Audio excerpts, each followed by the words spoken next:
What I want to say is, when the party was over, right? And I did ask the hospital Mm. if they could just wait for the $6,000, and they, you know, as much as they want to work with me and as nice as they are, you have to still understand that this is a hospital, this is a business, and people have to make their money, right? This is how they stay in business, right? And they really don't. I mean, I know $35,000 sounds like a lot of money in the grand scheme of things, but it's really not. You know, I stayed. Remember 2016 when I was in the hospital for 33 days? Y'all remember that $500,000 bill, right? So in the grand scheme of things, it's not a lot of money, and I'm happy to pay it for this facility that I know will heal me or help me heal. Not the facility that will help facilitate my healing. Let's say that. Me and God got this healing thing under control. We're co-pilots, right? He's in charge. He's the captain. I'm the co-pilot, right? So after the party was over, she told me if it was like a week, they could wait, you know, but they can't really come wait over a month.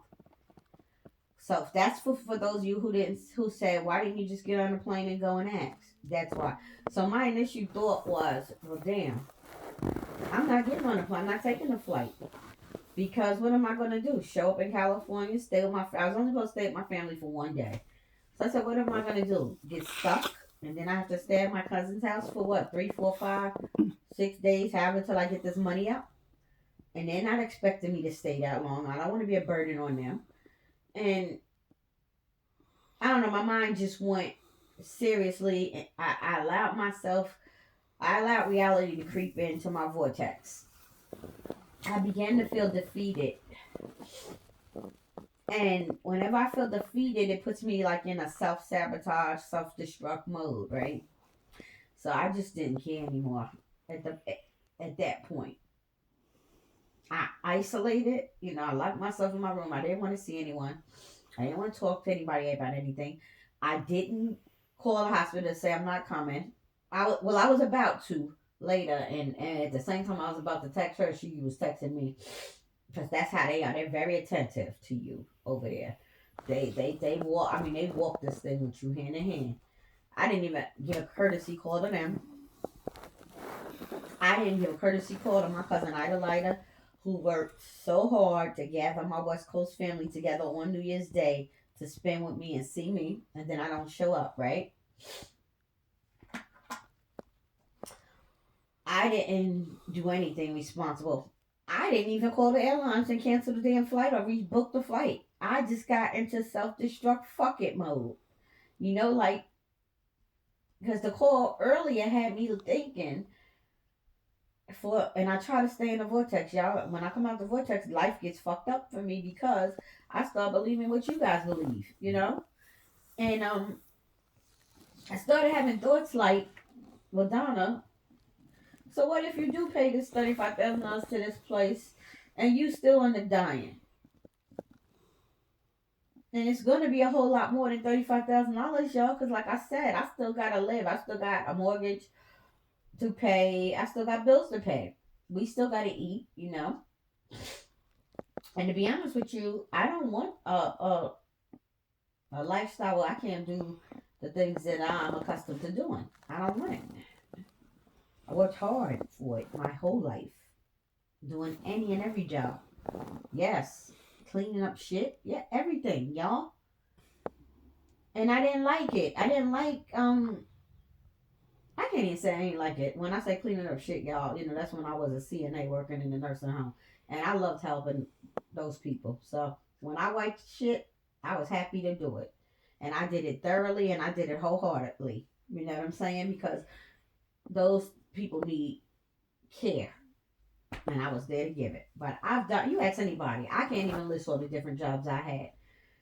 Start with that $3.35 an hour in the summer youth employment program in New York City, all the way up to my current RN status. You know, which is a pretty nice paycheck when you're there to work and get the money. But nevertheless, I've been out of work a month, and I'm out of work 3 months now. You know, that's a lot of out of work. It's a lot of stuff going on. Not to mention the high cost of health insurance. But I think that was all I was saying. I think I've said everything I needed to say. Adelaide, I sincerely Uncle Bill, my whole West Coast family, I sincerely apologize.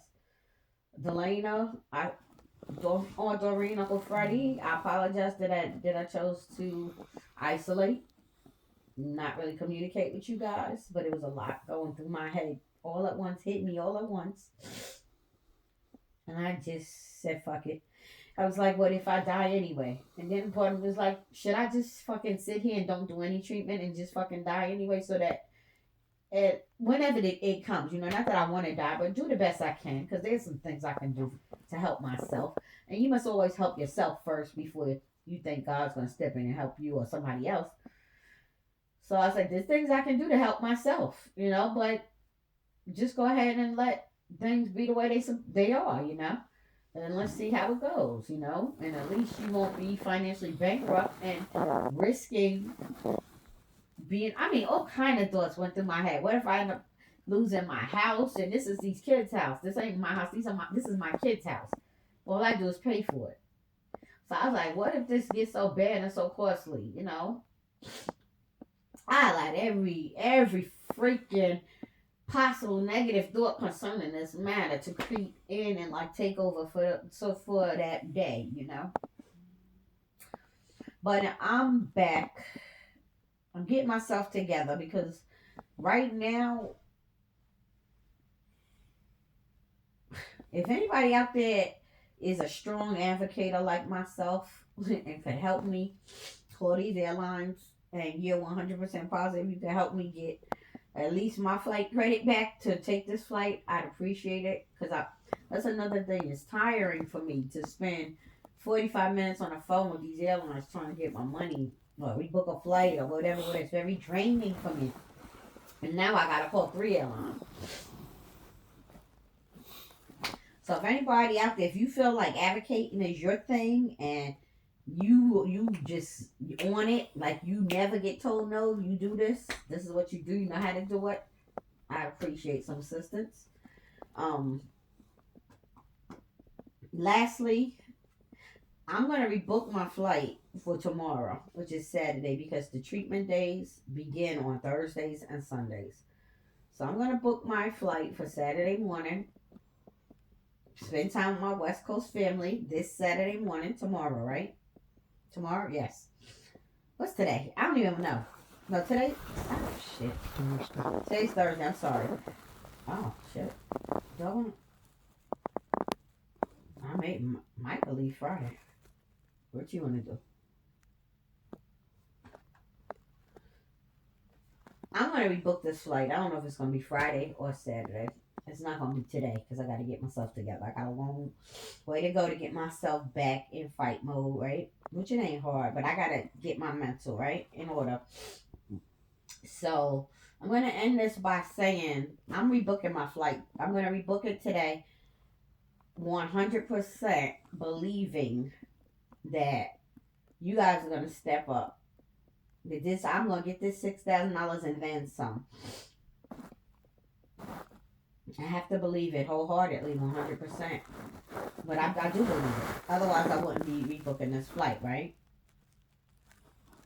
I got a call from Ohio. I don't know who it is. I don't know if I should get it. But I'm going to let y'all go, right? That's all I had to say. Again, I apologize to everybody who I was irresponsible to. And it won't happen again. West Coast family, will you please rearrange and regroup to see me Saturday? I promise you I will be there early Saturday morning. Peace, y'all. End the video.